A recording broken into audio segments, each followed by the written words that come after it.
Hey everyone, David Young here. Welcome to the final episode in season 1 of the STEM Heroes podcast. Today's guest has some cool things to talk about. We have with us someone who helped launch and grow the San Diego Science Festival, which now brings in about 30,000 people a year. Also, our guest started something called the Chief Science Officer program at schools that is now spread all across the globe, and he's going to tell us about that program. So, without any further ado, let's welcome Jeremy Babendure. Welcome back, everyone. On the podcast with me today, I have Jeremy Babendure. Why don't we kick it off? Just introduce yourself to everybody, give a little background. My background and training when I originally went to school is as a scientist, and so got interested in the space around molecular sensors. So I initially worked in a lab where we would kind of hijack what's happening in nature and put it into ways you can almost spy on other molecules. The technology is called green fluorescent protein was kind of the main thing. And so you could steal the part of a jellyfish that glows and then genetically code it into other organisms. And that was kind of a claim to fame for our lab, was to make molecular sensors. How do you do something like that? I mean, if you were to describe it to a non-lab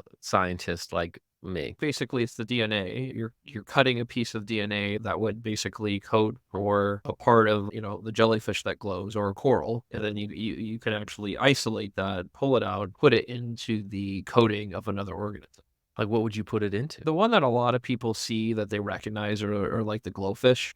You go to like PetSmart these days and you see the glowing fish. Oh. I don't know if you've seen those or not. So you can literally make other things glow that didn't normally glow. Yeah. This technology is used, like if you're in like biotech, bioscience space, people are doing drug development, all these things. It's like one of the most popular used technologies around the globe.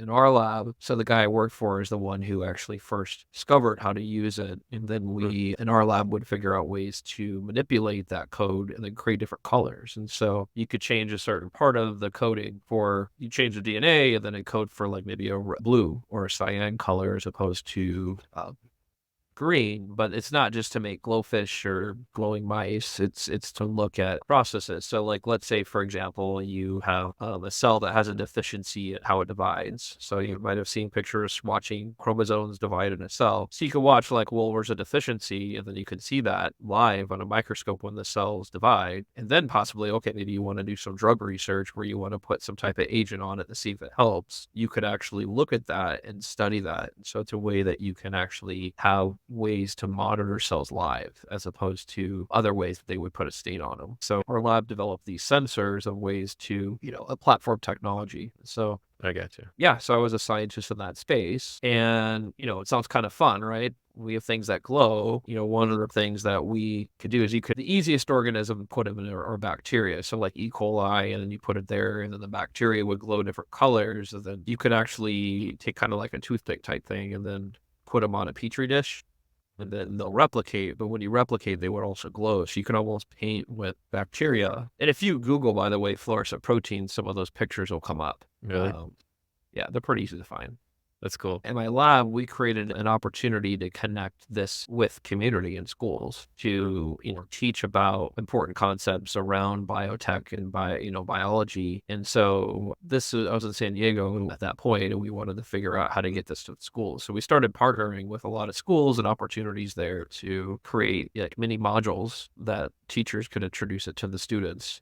Okay. Their classrooms. And so I got into that space initially by doing that. It's a bridge from our lab to the community. Yeah. Now, how long ago was this? I got my doctorate in 2005, 6 from the lab, and then did that for about 5 years. Okay. And we did a lot of other ways. Like, it's like, okay, we had the fluorescent protein, and then we had these grants that we could help enable other doctoral fellows to transport their research to the schools too. So a lot of it I found was the networks and the systems of, okay, do we work with the teachers? How do we train it to make it happen? One of the things that we co-designed is a science festival in San Diego. It's now known as the San Diego Science Festival. Cool. And it was a way to take a lot of these kind of exciting opportunities about future work and kind of how science is a people's lives. And so we created the first San Diego Science Festival that was there. Cool. Now, what is the San Diego Science Festival? What does that look like? So the San Diego Science Festival, when we started it, it was at a place called Balboa Park. So we got many of the institutions involved. Like there's you kind of got the usual suspects like the Fleet Museum and there's a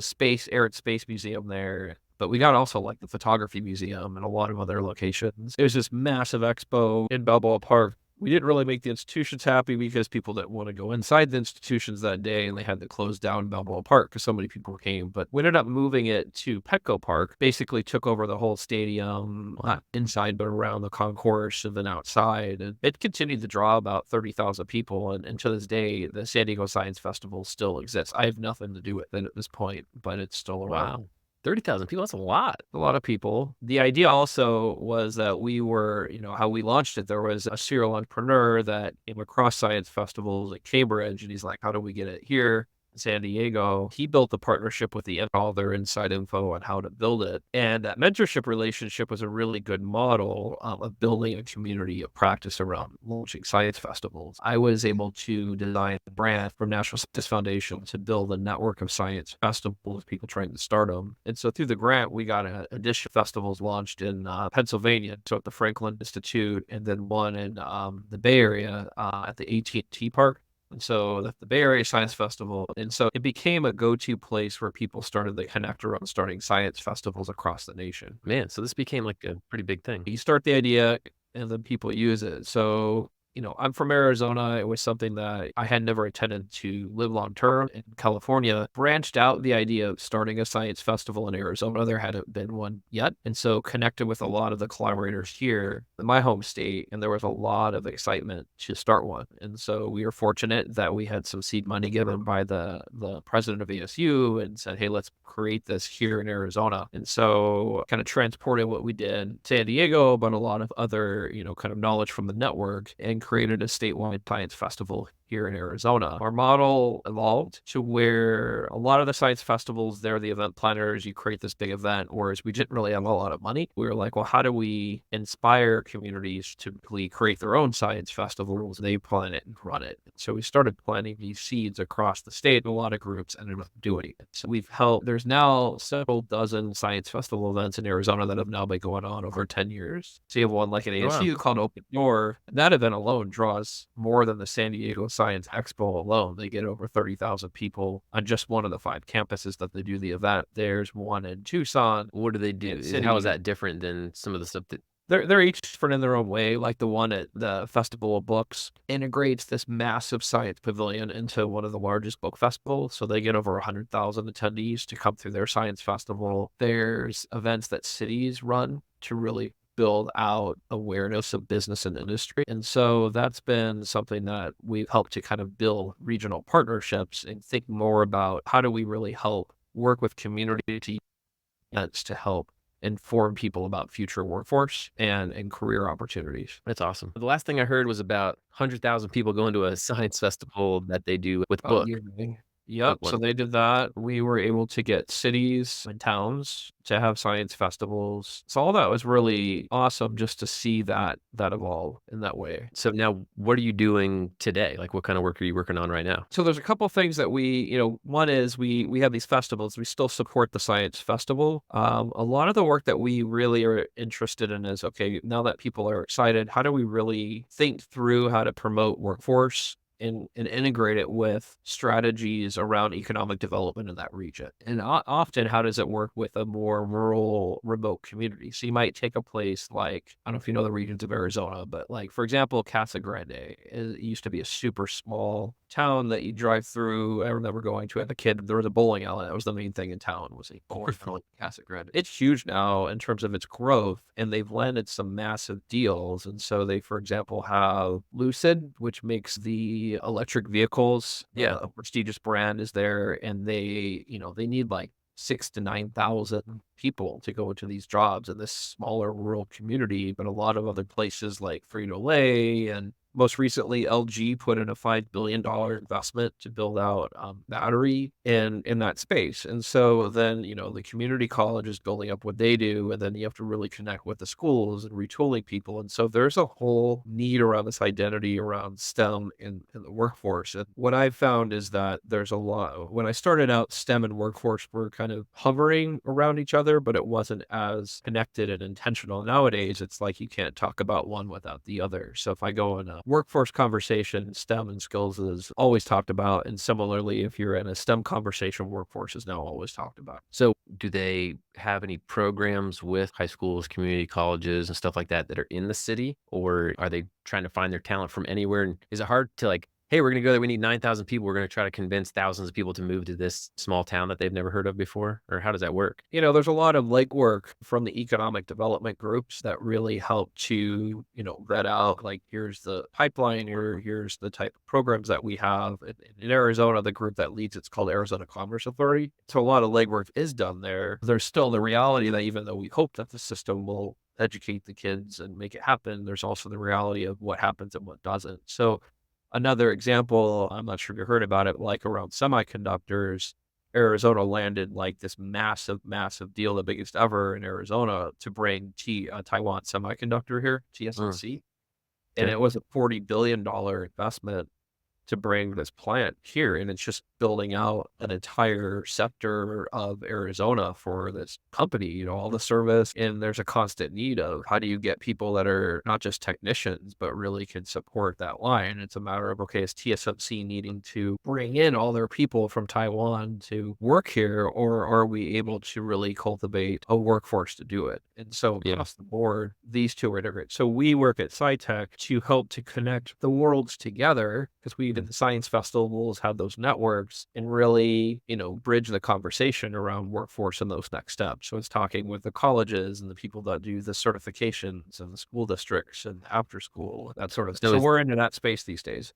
Yeah, that's very cool. Is this organization, is it just you, or is it you and a team, or is this something that Yeah. you started on your own? I mean, when I came here, I was basically employee, I guess, number one, working, as part of SciTech to do it. And then we've gradually grown our team to now we have 12 full-time and about 14 part-time people. So Okay, like it's small, we're a modest sized startup. There's been cool. other interventions that we've developed that also complement it. So we have one called Chief Science Officers. And so this is the idea that we have youth as STEM ambassadors to go and connect with their community. And so we launched this as a way to really get youth at the table when we talk about STEM, we talk about building on our conversations. How do we get the perspective of our end stage customer for some extent to be there? So for example, I think your company does drones, how often are students at the table designing the curriculum and co-designing, maybe even co-teaching what you do to help enable their peers to do it? Are your end customers these organizations that are coming in to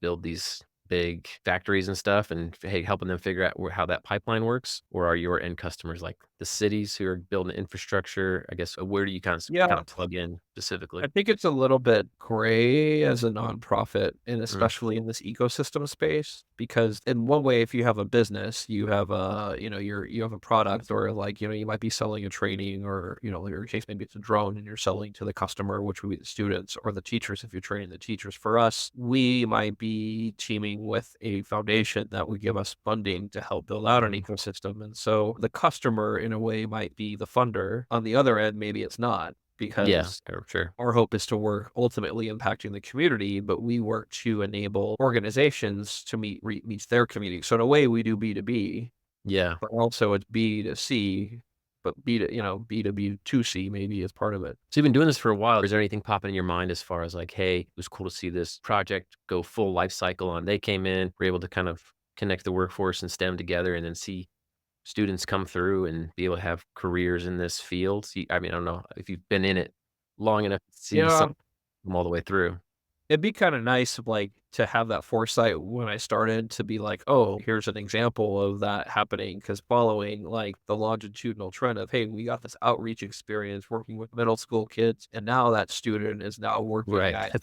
That's a long pipeline. It's a long pipeline, but the other thing that complicates it further is a friend of mine who is this educational researcher in Oregon. His name's John Falk. We talked about this. Is there's a real issue in terms of educational design about credit. So let's say you and your drone program inspire this kid, and they're like, I'm going to now be a pilot. because I'm so excited for what they attribute to you as being the one that inspired them. But they may have never disclosed that they had a parent that also worked for American Airlines that might have been day to day saying something about being in the airlines, and the one who almost forced you to sign up to go to that class to begin with. And so the real credit might have been the family, or maybe it's some kind of confirmation between the two of them, or maybe it happened to be a teacher that they, had a really cool experience or multiple experiences in the class. So it's really difficult at the end of the day to know that or push back and say that, but it's hard to group on it.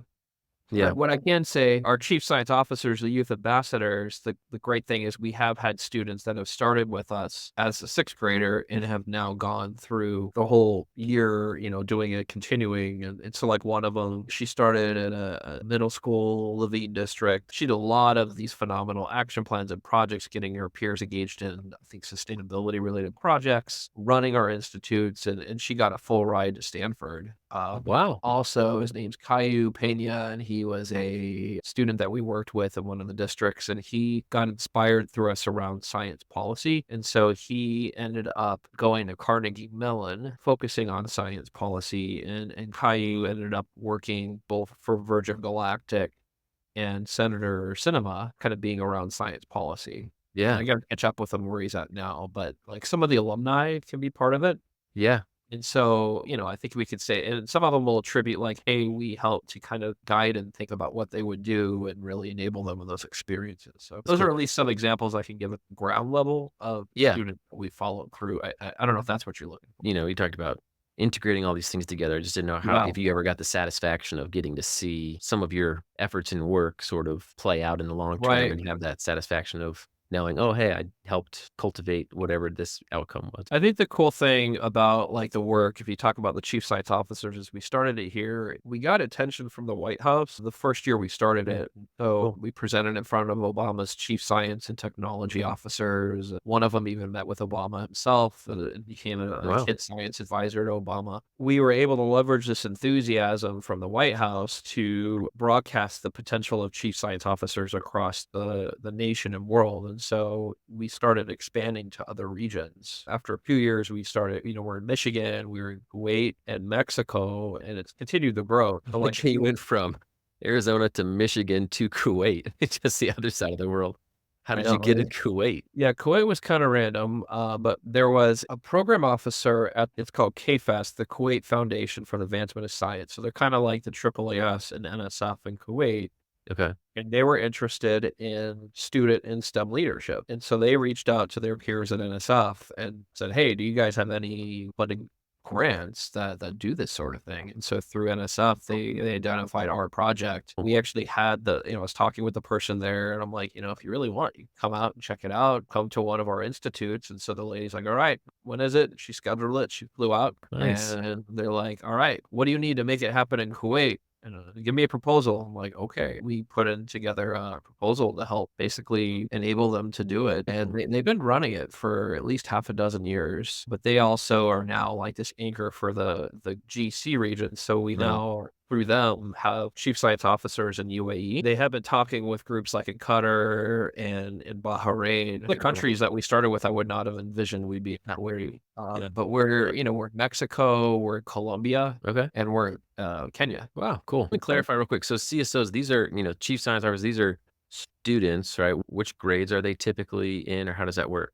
They're 6th to 12th grade. Okay, so they can be anywhere in there. They could be anywhere in there. And they're helping kind of be the voice for like helping with curriculum development and other things for their peers, or were you saying that they also go to like lower grade levels and help teach, or are they teaching their peers? A lot of it is dependent upon the region. And so if you take, let's say you as an organization, like they do a thing called an action plan. So part of it could be a student starts a drone club at their school, and that could be their action plan. And so that could be what they do. And so they really are tasks. Like part of it would be, okay, how do you do this? Well, okay, I need to get a sponsor, like a teacher to help work with me. I need to get my peers excited about it. I need to get a mentor. Maybe we need to raise some funding. So we work with them on these skills through an institute to help enable them to think about it, and then really help as a strategy behind the scenes, work with that community to enable that student to have that plan come to fruition. Gotcha. And so now, what does institutes look like? Are these like virtual things? things? Are these like you have them all over the place in person? And We're really about teaching people to fish. And so, for example, in Florida, there's a group called STEM 2 Hub, and it's run by Kathy Schofield. And so her group runs the institute. So we go and we work with them to teach them how to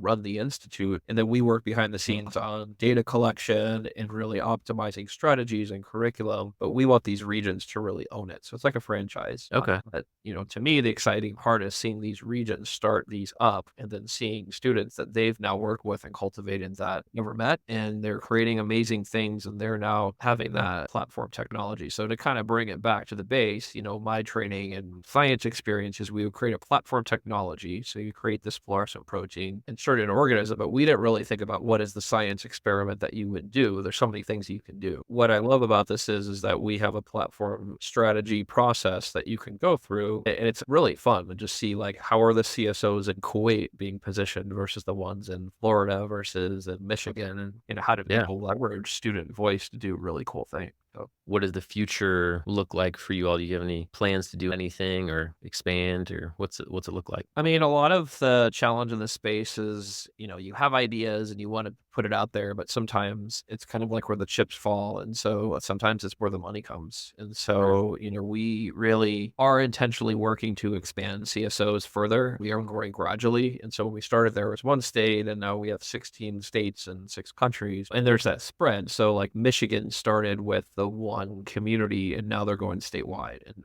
Ohio recently did that too. And so we really would like to continue to build this so that there is this national, international, allegiance of student STEM officers across the globe.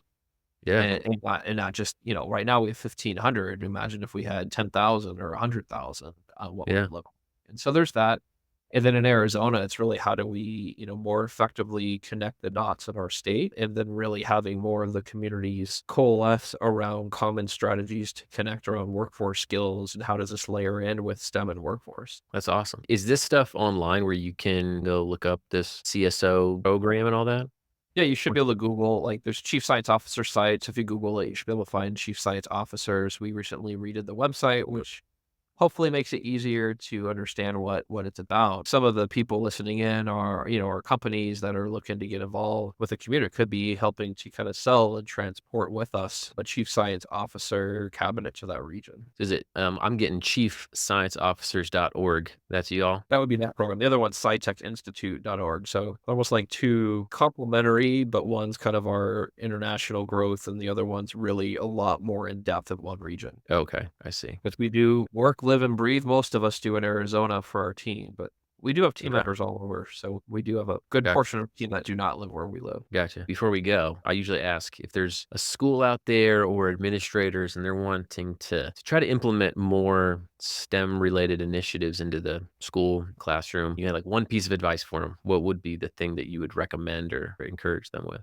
I would really try to figure out who your local STEM ecosystem group is and tie in with them. And so, you're in Tampa, there actually is a STEM ecosystem group in Tampa, and they often are connected with other groups. I know there's a Tampa Bay Aquarium that they're very well linked into. It's the whole county of Tampa, which is the school district. You got a lot of partners that are through those ecosystems. It's really going to be that, like, I don't know what it's going to be, but they're often thinking about what are the workforce needs, what are the state, federal, what are the opportunities of funding that come the way, but often they're that connector. Yeah. Okay. So go find your local STEM ecosystem and get plugged in to find the opportunities. Correct. Nice. Love it. Well, Jeremy, I really appreciate your time today and telling us all the things that you've done over a really cool and interesting career, everything from the glowing proteins, the science fairs, to chief science officer. So very cool, and appreciate you being on with us. Yeah, happy to be here. All right. Take care.